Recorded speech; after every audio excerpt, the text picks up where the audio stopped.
மத்திய கிழக்கு பிராந்தியத்தில் போர் மேகங்கள் இன்னும் உக்கிரமாக சூழ்ந்துள்ள இந்த நிலையில் ஈரானின் உயர்மட்ட பாதுகாப்பு அதிகாரி ஒருவர் உலக நாடுகளை அதிர வைக்கும் ஒரு மிகப்பெரிய குண்டை வீசியுள்ளார்.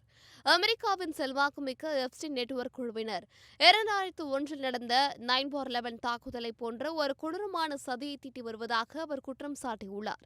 இந்த புகாரானது சர்வதேச அரசியல் மேடைகள் ஒரு மிகப்பெரிய அதிர்வலையை ஏற்படுத்தியுள்ளது.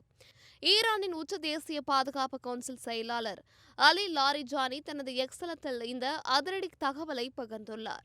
அமெரிக்காவில் சிறையில் தற்கொலை செய்து கொண்ட பாலியல் குற்றவாளி ஜெஃப்ரி எப்ஸ்டீனுடன் தொடர்புடைய சில லாபி குழுக்கள் மீண்டும் ஒருமுறை அமெரிக்க மண்ணில் ஒரு மிகப்பெரிய பயங்கரவாத தாக்குதலை நடத்த திட்டமிட்டுள்ளதாகவும் அந்த பழியை ஈரானின் மீது சுமத்தி ஈரானை உலக நாடுகளுக்கு முன்னால் குற்றவாளியாக காட்டவர்கள் முயற்சிப்பதாகவும் லாரிஜானி தெரிவித்துள்ளார்.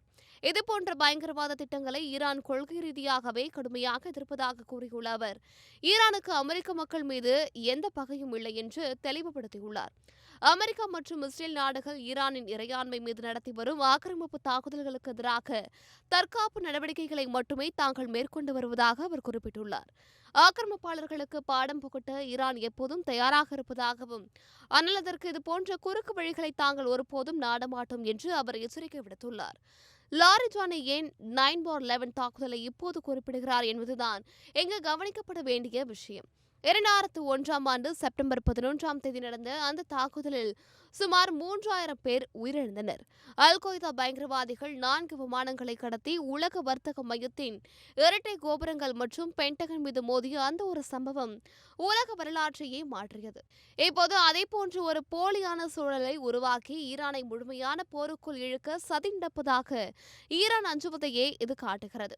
தற்பொழுது அமெரிக்கா மற்றும் இஸ்ரேல் படைகள் ஈரானின் ராணுவ இலக்குகள் மற்றும் லெபனானில் உள்ள ஹிஸ்புல்லா அமைப்பின் மீது குண்டுமழை பொழிந்து வருகின்றன. பதிலுக்கு ஈரான் தனது ஏவுகணைகளை இஸ்ரேல் மற்றும் வளைகுடா நாடுகளில் உள்ள அமெரிக்க தளங்களை நோக்கி ஏவி வருகிறது. இந்த உக்கிரமான போர் சூழலில் எப்ஸ்டீன் நெட்வொர்க் பற்றிய அலி லாரிஜானியின் இந்த ஒரு புகார் போரின் போக்கை இன்னும் மர்மமானதாக மாற்றியுள்ளது.